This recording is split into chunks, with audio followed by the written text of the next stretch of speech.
Welcome to the Redeeming Productivity Show. This is the podcast that helps Christians get more done and get it done like Christians.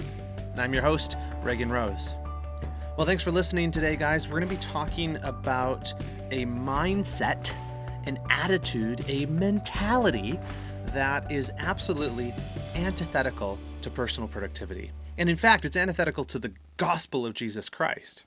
So we're going to be talking about actually is victimhood, or the victimhood mentality, or victim mentality.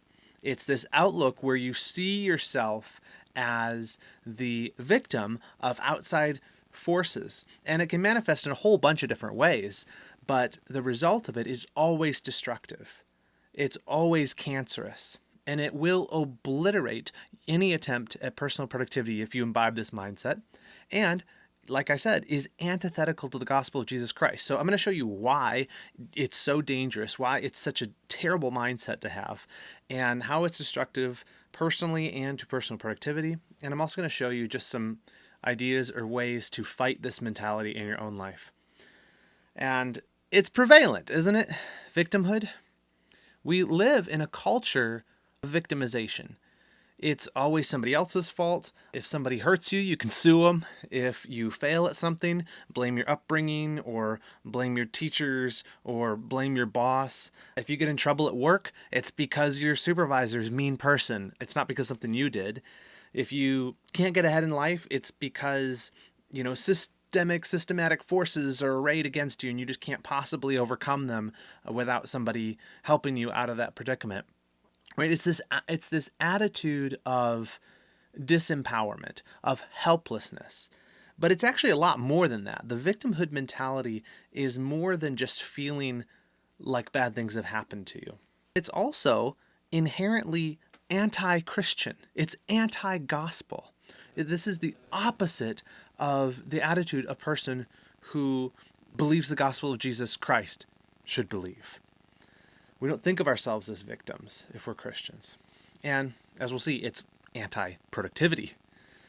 I would say that there's a reason that I am so adamant against this mindset. There's several reasons, but one of them is just personal, and that is because it is something I have struggled with. Even putting it that way, saying I've struggled with it.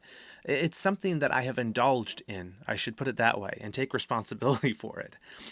I have often in my past, and even still today, struggle with, I will cast myself as a victim. And I'll do this because, bad things have happened. And bad things happen to everybody. I've mentioned before in the episode I did about my personal testimony that I lost my father at a young age. And I took advantage of that and have taken advantage of that loss, to paint myself as a victim, to try to get sympathy, to try to find a way to justify my own laziness or refusal to take responsibility because bad things happen to me. So I'd go around looking for people to feel bad for me when things happen, instead of actually taking the initiative, taking the responsibility, and fixing it. And it gives you just this negative outlook. It gives you that kind of evangelical Eeyore attitude of pessimism, which I talked about in episode 59, why every Christian should be an optimist. But victimhood runs deeper than just pessimism. It's really cancerous to the soul. It really results in bitterness, which the Bible warns us about. And like I said, in my own life, it was absolutely disempowering, because I always had an excuse for not trying harder. Well, I couldn't have because X, Y, and Z happened to me, or I didn't have the advantages that so-and-so had. So that's the opposite of the attitude that engages with the world, that engages and says, no, I'm going to take responsibility. I'm going to do something. I'm going to build something. I'm going to make sure I'm actually productive with my life, right? Victimhood mentality obliterates all of that. It avoids those things because it's really just looking for sympathy, looking for a way to be not responsible. In researching for this episode, I also came across an article by a guy named Akos Balog. I don't know how to pronounce that, but he had an article, and it was over on the Gospel Coalition, like Australian edition, which I didn't know existed. Almost every article on there is about kangaroos and the implications for the gospel. So I found that really bizarre. That's a joke. by the way. I realize sometimes that I tell jokes on here and I tell them in a very dry way and just move on and people don't know I'm joking. So I'll tell you when it's a joke because that makes it funnier. Maybe if they were good jokes, I wouldn't have to tell people. That self-reflection I might need to save for later.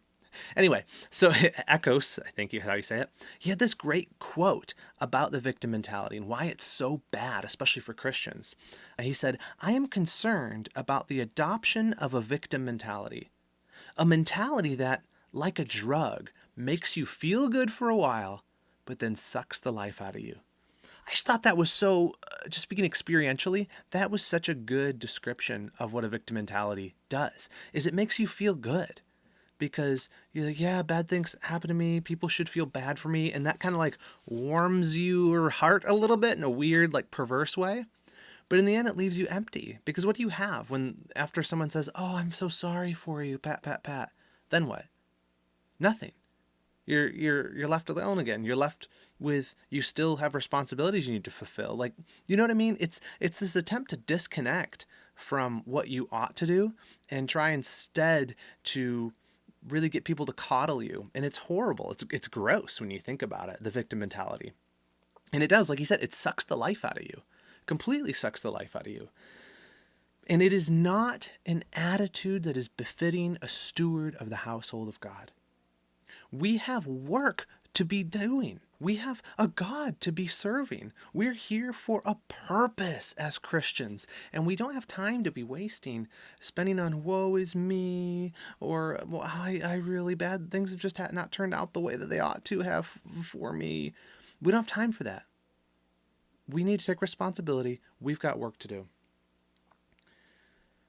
So how do we address this cancerous mindset? Well, I'm going to do three things here with the time we have left. And first, we're going to take a closer look at the victim mentality, what it is exactly, try to zero in on it. I've talked in broad terms. I want to get more specific.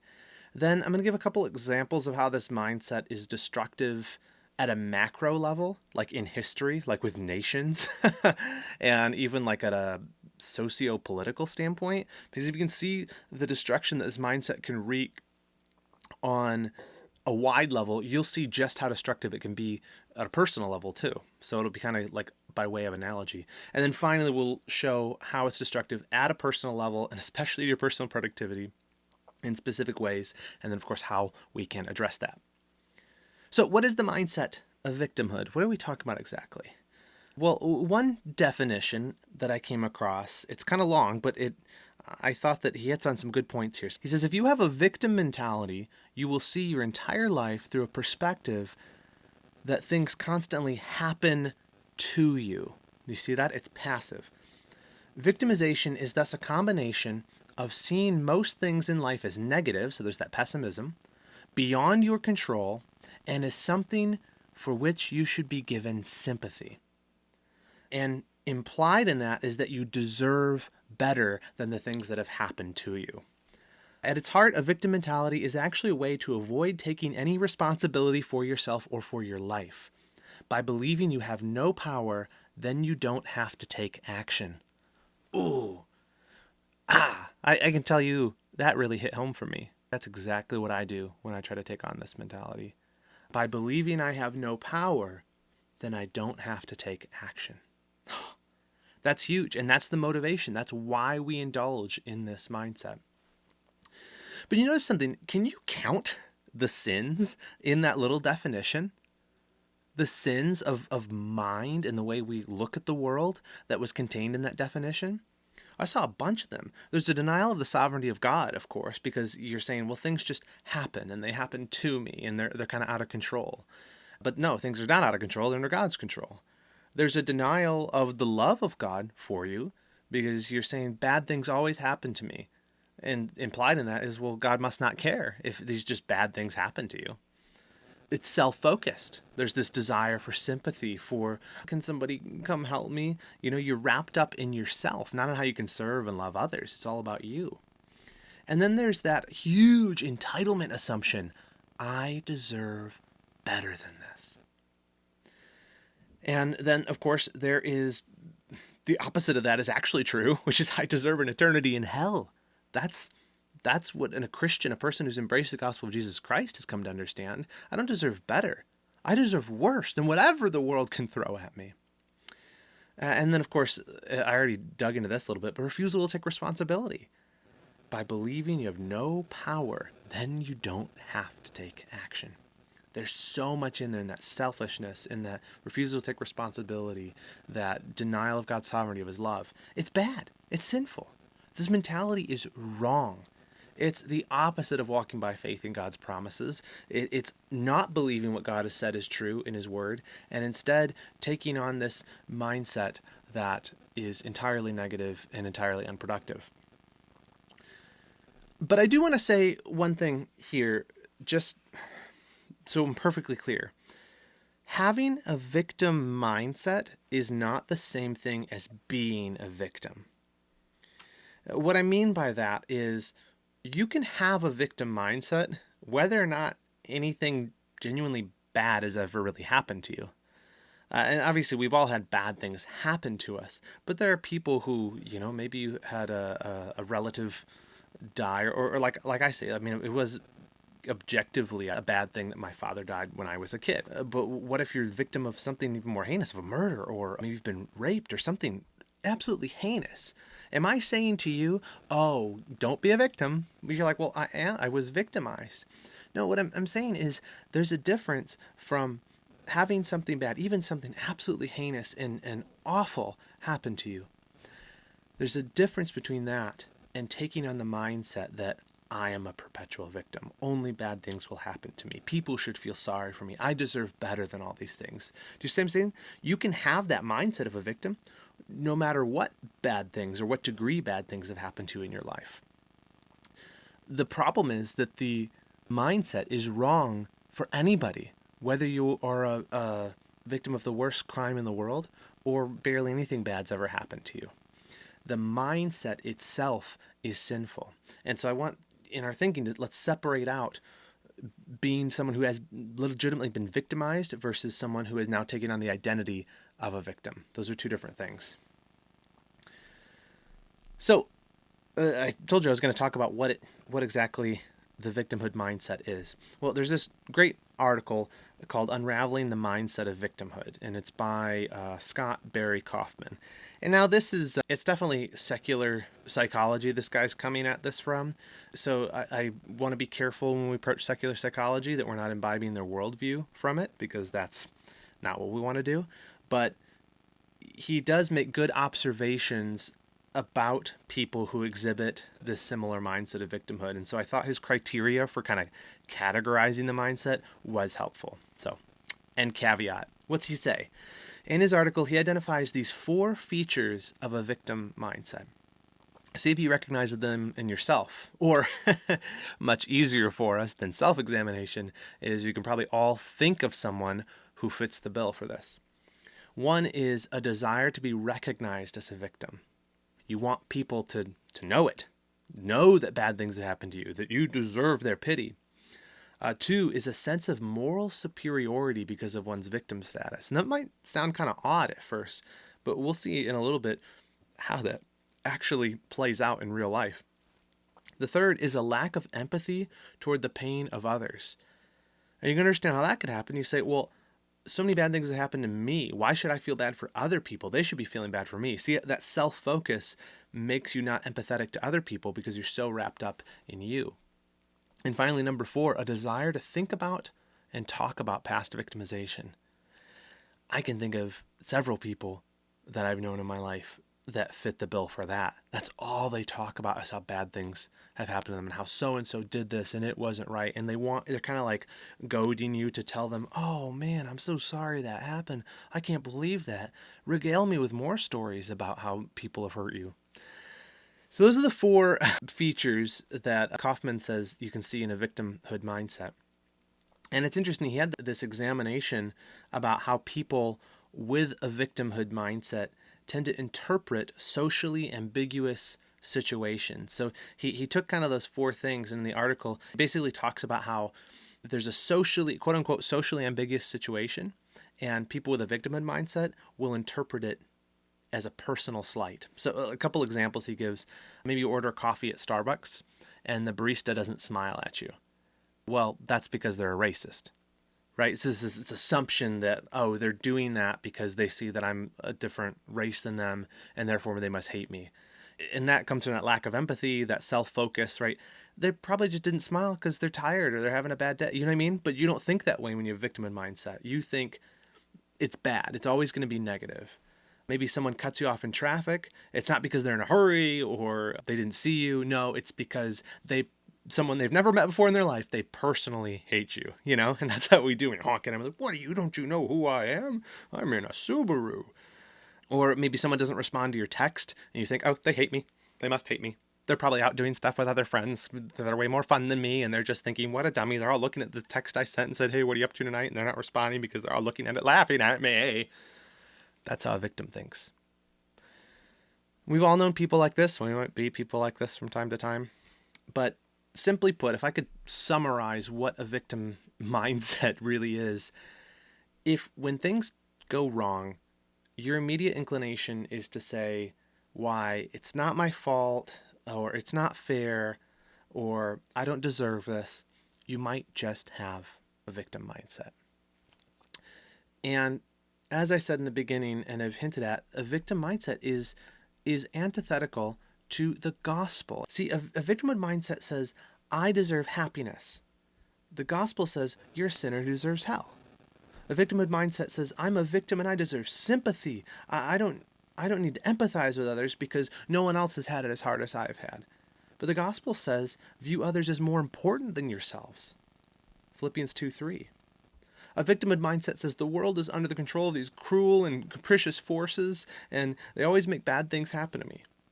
But the gospel says, no, God is in control of everything that happens, and he is working it all together for the good of those who love him and are called according to his purpose. A victimhood mindset says life has been hard on me, so I don't need to take responsibility. The gospel says you've been saved by grace through faith, and now it is incumbent upon you to walk as one who has received such amazing forgiveness, such amazing grace, and walk as a servant of God. It's an attitude of personal responsibility. It's an attitude of gratitude. It's not an attitude of, oh, I can fold my arms because life's too hard. Nope, just the opposite. You've gotten far better than you ever deserved. You are far more loved than you could ever imagine. God is more in control meticulously of the entire universe than you could possibly comprehend in your little pea brain.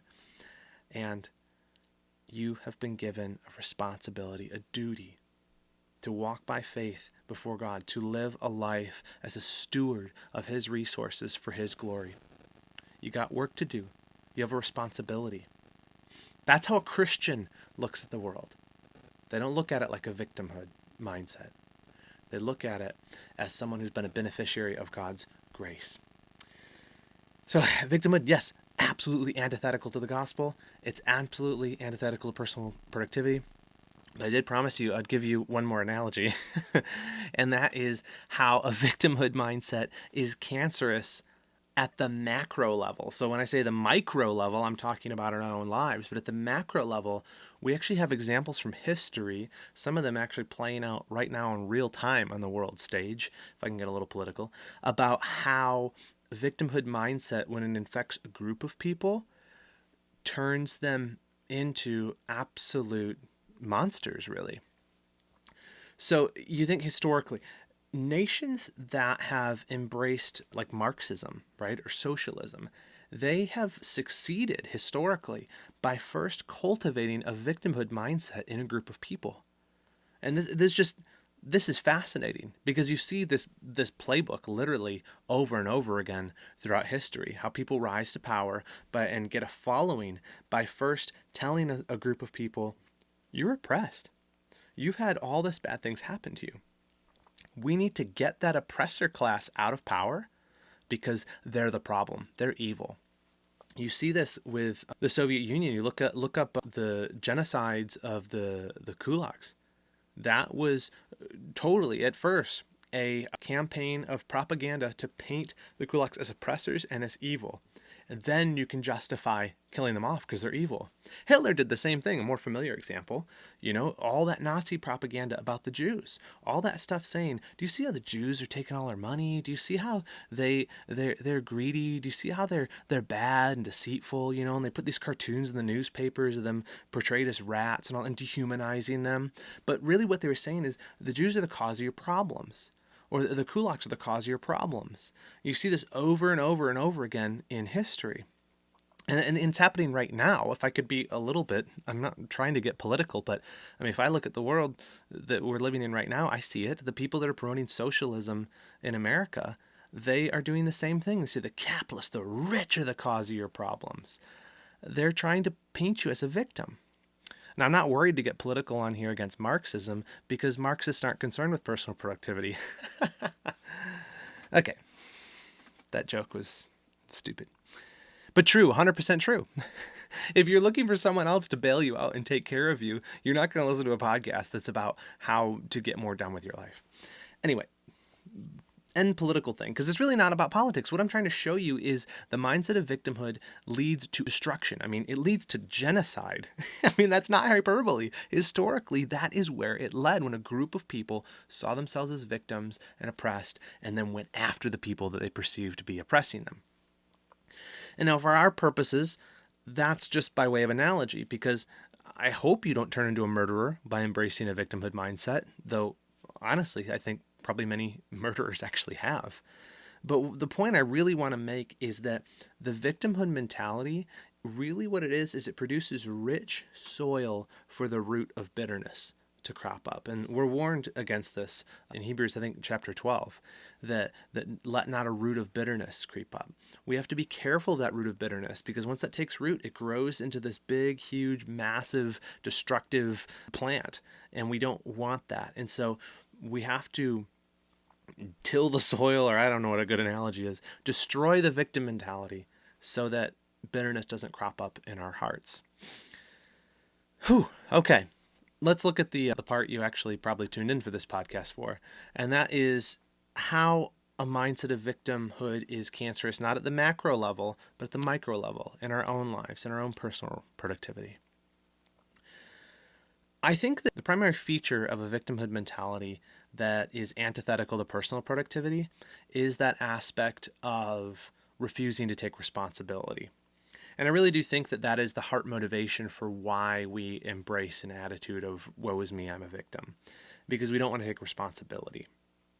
And Ed Welch puts it this way. He says, if we are chronic victims, we're shifting the locus of control from ourselves to others.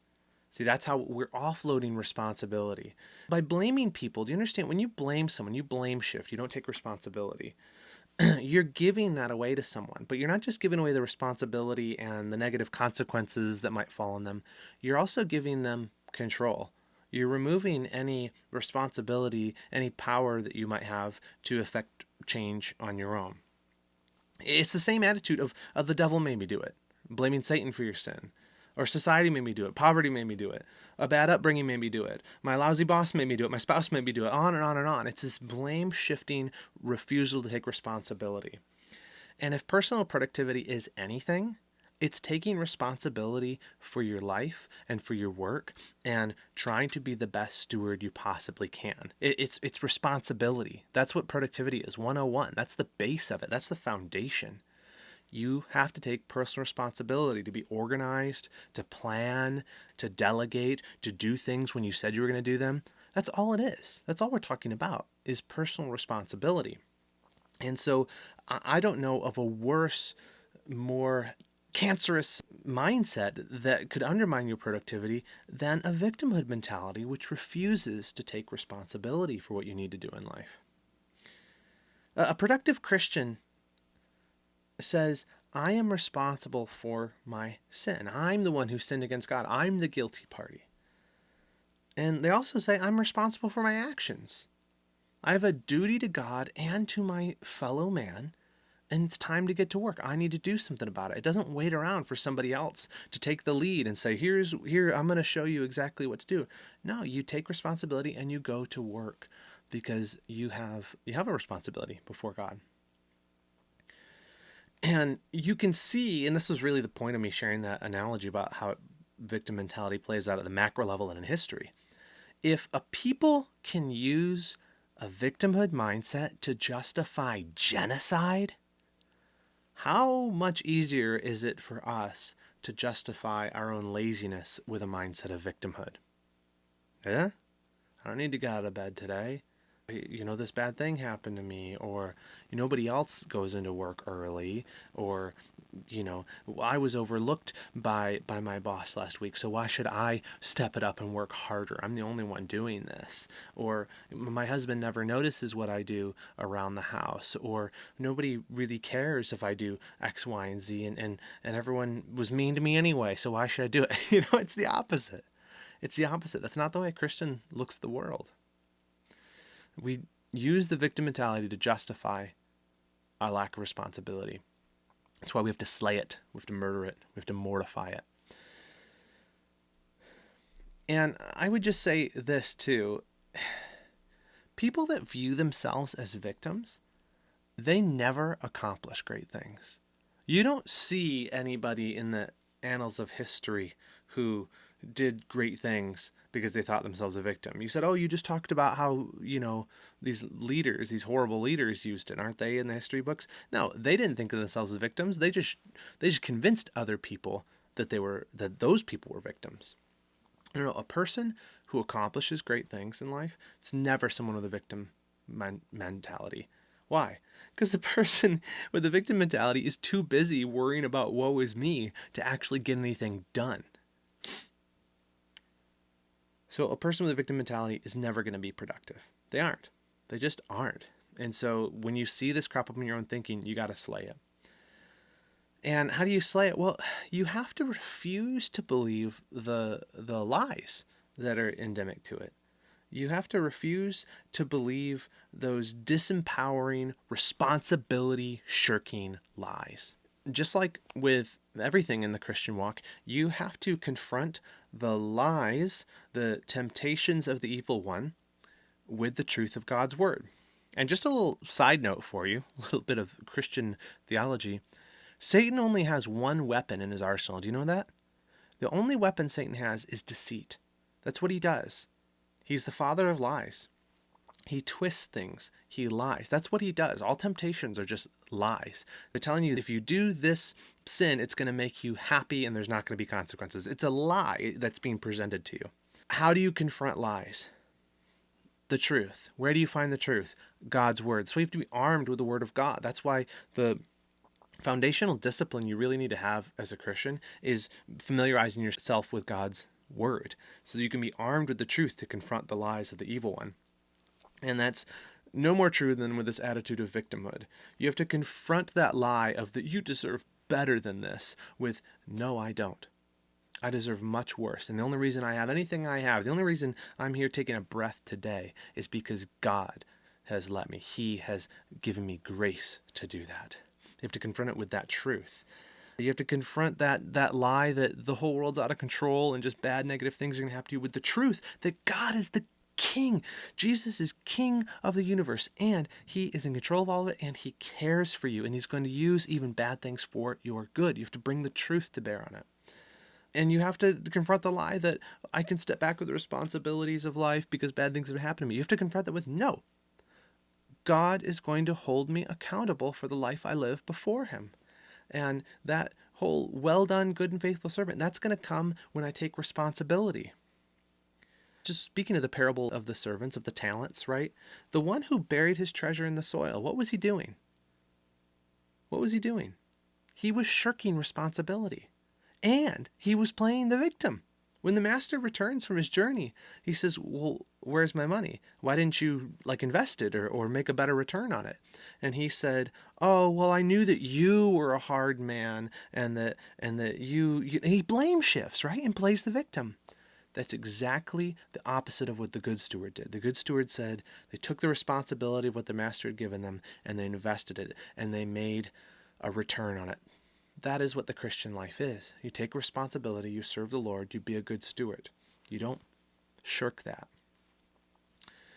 And so If you were to ask me what's the opposite of a victim mentality, it's personal responsibility. That's what it is.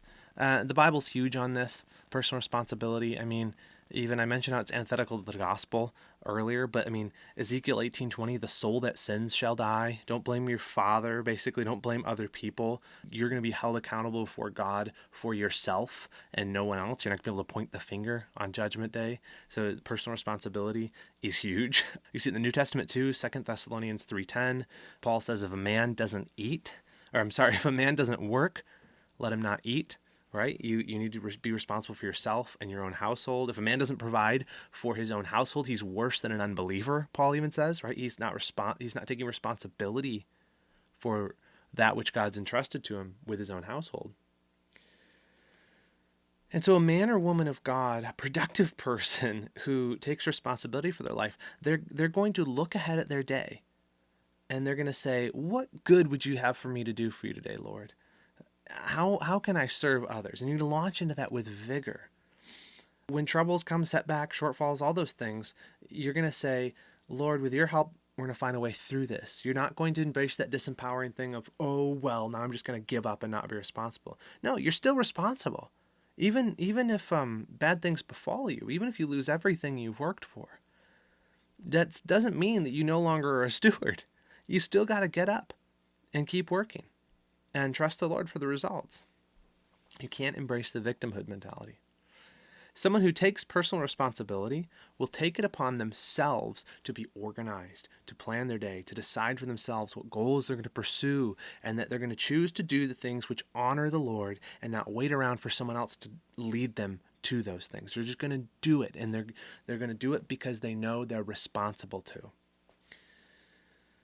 And just some practical stratagems for fighting that tendency to play the victim, because again, like I mentioned in the beginning, I struggle with this. I can sometimes feel my mind creeping towards this, desirable thing of saying, well, it's not really my fault. I don't have to be responsible here. Bad things are happening to me. Practically, you just have to fight that whenever you, just like any other sin, when you see the lies coming in, you notice, hey, I'm starting to drift towards thinking of myself as a victim. Confront it with the truth. If you hear yourself saying, well, I have to do this thing, they're making me do this, or, you feel all that, it's not fair kind of thing, you need to say to yourself the opposite of that. Say, no, I get to do this. I have an opportunity to serve here. I deserve far worse than this, not better. Thank you, Lord, for saving me from my sin. Realign your mind to the gospel of Jesus Christ. And say, Lord, show me how you will use this, even this bad situation for my good and for your glory. Right? It's reframing things, not in like a self-deceiving way, but around the truth. It's confronting your wrong mindset with what is true. And so the quicker you get at identifying when you start to slip into that victim mindset, the quicker you'll be to turn around and confront it with the truth, which takes time, it takes practice. And I catch myself all the time starting to drift into it. And then I just have to be like, no, that's not true. What God has said is true. And then you just get to work. You just get to work. You take responsibility. You get up, wake up in the morning, you say, okay, we're going to plan the day. We're going to get organized. We're going to go to work. And we're going to work heartily as unto the Lord. Because that's what I'm here for. To be a steward of God's resources for God's glory. Somebody be productive. That's really all there is to it. So that's all I have to say about that. Victimhood mentality. Crush it. It's not good. But that's all I have for you this week. Before I let you go, I do, as always, want to tell you thank you to Patreon supporters. I appreciate you guys so much for supporting the program. If you're interested in becoming a Patreon supporter, for as little as $3 a month, you can help support what I'm doing with Redeeming Productivity. $5 and up people get a little sticker like this if you're watching on YouTube, or like this one. You can choose which one you want. And then $10 and up, you can get these little Redeeming Productivity notebooks that my buddy Marcus has made for me. And so check that out. It's redeemingproductivity.com. No, it's not. It's patreon.com/redeemingprod. And there's a link in the description if you want to check out throwing a few bucks my way, getting some exclusive content, and really just helping to support the efforts with this. Subscribe if you're not subscribed. Get on the newsletter if you're not on that. I've been really pumping those up and trying to make them better and better and better. It's a really just huge newsletter you get each week in your mailbox, and it's going to help you to be a more productive steward of your time, of your energy. I share some thoughts that I'm thinking about relating to Christian productivity throughout the week that you can't get anywhere else. I share a roundup of links from around the web that are going to help you in your journey to becoming a more productive Christian. It's just packed full of good stuff, and it's free, and it's just something I compile every single week and send out. So you can get that at redeemingproductivity.com/newsletter, or of course the link in the description. Okay, that was a lot. Let's end it there. Thanks for listening, guys. I will see you again here next week. But until I do, remember this: in whatever you do, do it well, and do it all to the glory of God.